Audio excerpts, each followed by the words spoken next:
The thing that the Lord says to Solomon through David, and it's hard for us to believe that God feels this way about us, but I want to put it right there in your heart today. Verse 10, consider now, for the Lord has chosen you. There's a lot I don't know, church. I don't know when Jesus is coming back. I don't know who the Antichrist is. There's a lot I don't know about the future, my future, your future. There's a lot I don't know in this Bible, but I know I'm chosen.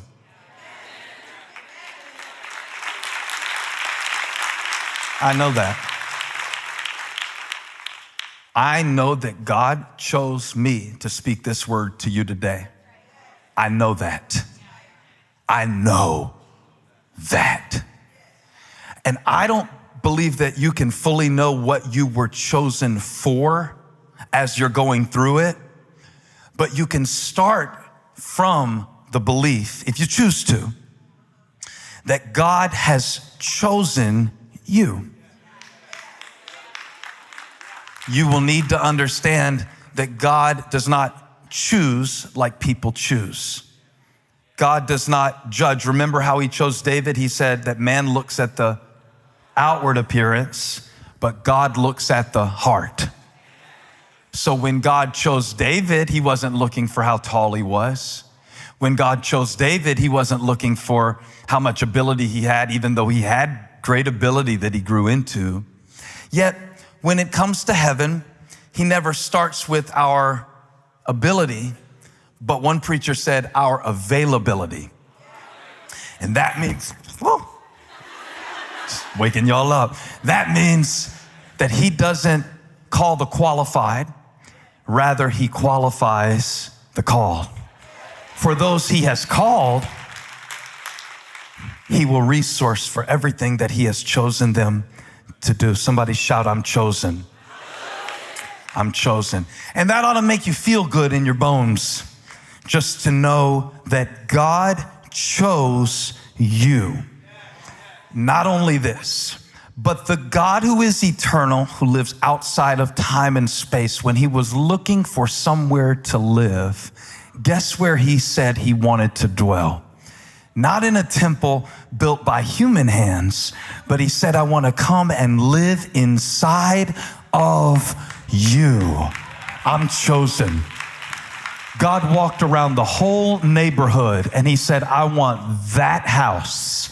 God looked all around. He was very, very choosy, see, because he had to be, because there is a very specific assignment that God has for your life, and he chose you to do it. Now, if you don't get what I just said, you will struggle with the rest of what I say, because most of us would think that while Solomon was chosen, there is nothing significant about us. While the temple of the Lord is filled with splendor and majesty and onyx and stones and precious rubies and things like that, we look at our lives and we see that we are made of clay. We are vessels that are scooped up out of the dirt, into which he breathed the breath of life. But God said, stop apologizing for the simplicity of the temple of your life and let him fill what he built with what he wants to fill it with. You are chosen. Touch your neighbor and say, you're chosen. Tell them a little more convincingly, because honestly, you sounded a little bit uncertain about that. But God's not unsure about it. God is not confused about it. You might be confused about it. You might look at your life and see it as insignificant. God doesn't. In fact, I would just put in here whatever you need to put in here. Consider now, for the Lord has chosen you to build a house as the sanctuary. But I can do better. God has chosen you to be a house as the sanctuary. Why is this so good to me? I just love the word. Maybe I need to be reminded of it today. Maybe I just need to walk through my house saying, I'm chosen. Maybe it's more than a TV show title. Maybe it's more than 12 disciples chosen. Maybe it is a new operating system and a framework from which I need to come at every challenge in my life, knowing that if he gave me the challenge, he chose me before he gave me the challenge. That's why I can fight Goliath. Before this challenge showed up, I was chosen to go for it. I was chosen to fight through it. I was chosen to do it. And the Lord showed me in my prayer time that you don't feel that way a lot of times. And that's okay. Because God shows you what you are chosen for as you go forward. It works in reverse. Be strong and do the work. Be strong and do the work. How do you hear that?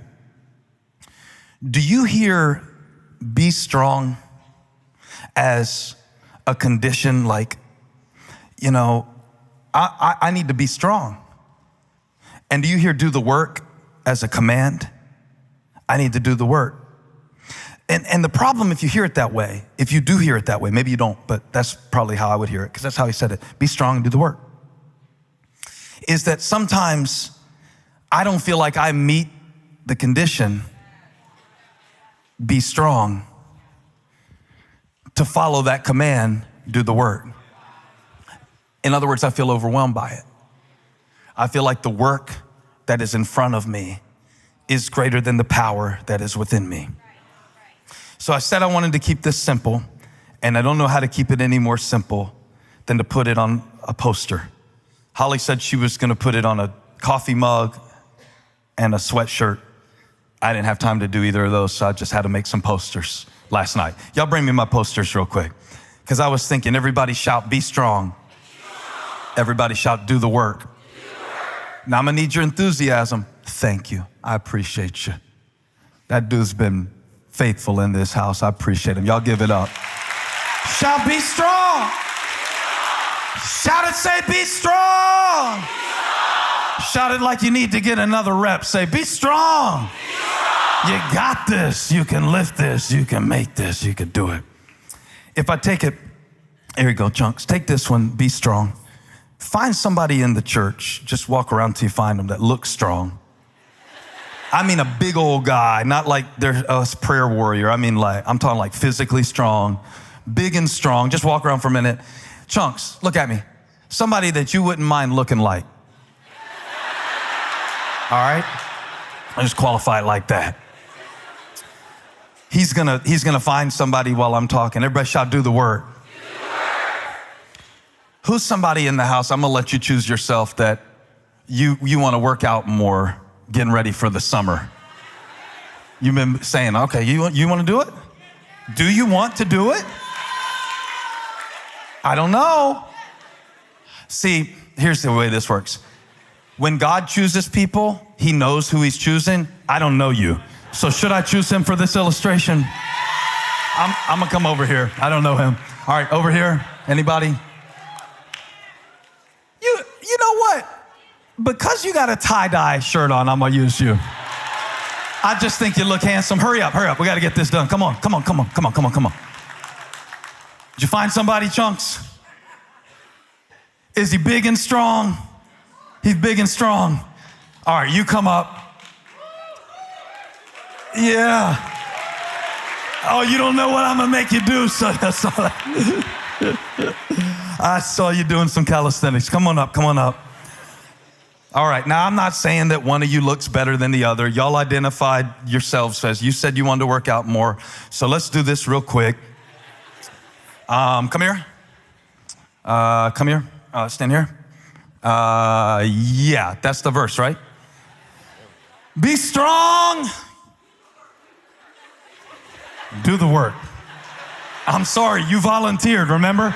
I was on the whole other side of the church, and you were calling me, choose me, pastor. Okay, you got what you wanted, tie-dye.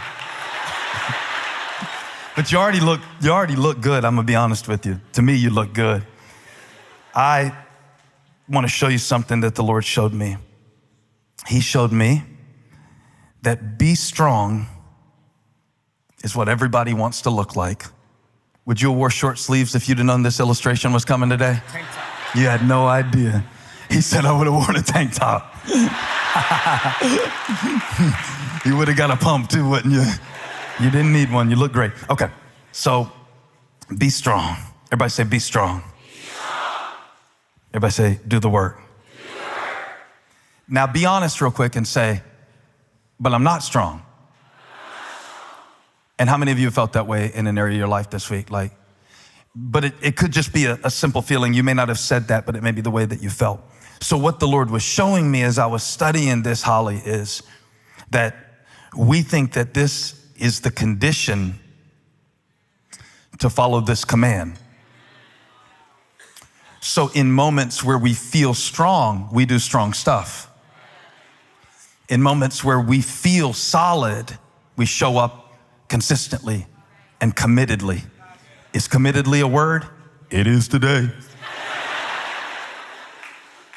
And then the command, do the work, becomes dependent on the feeling of our strength. And see, that's fine for people who live by their feelings, but you're not one of them. That's fine for people who aren't chosen, but you're not one of them. That's fine for people who have nothing important to do with their lives, but you're not one of them. For you're a child of the King, for he's given you a temple to build, for he's given you an assignment to complete, for he has given you a testimony. You feeling this? I'm feeling this. Standing between the two of y'all right now. I'm feeling strong as I preach, but I don't always feel strong. But sometimes I have to do stuff that strong people do when I don't feel stuff that strong people feel. So the Lord was showing me, you got this thing backwards, Furtick. You still don't understand faith. You think that faith is when you feel a certain way, you can do a certain thing. You think that faith is when you get details, then you can follow God in obedience. But the Lord said it doesn't work like that. It doesn't work like that. In fact, it works in reverse. So you keep saying, when I get stronger, when I get clearer, when I get older, when I get better, when I get richer, when I get through this, when I get done with this, when I get finished. But God said, I'm not telling you to do the work when you feel strong. I'm telling you, switch places. It works in reverse. Help me, Holy Ghost. God said, I see you feeling weak, but you keep waiting on strength. But it doesn't work that way in the kingdom. Because in the kingdom, if you want to be strong, you've got to do the work.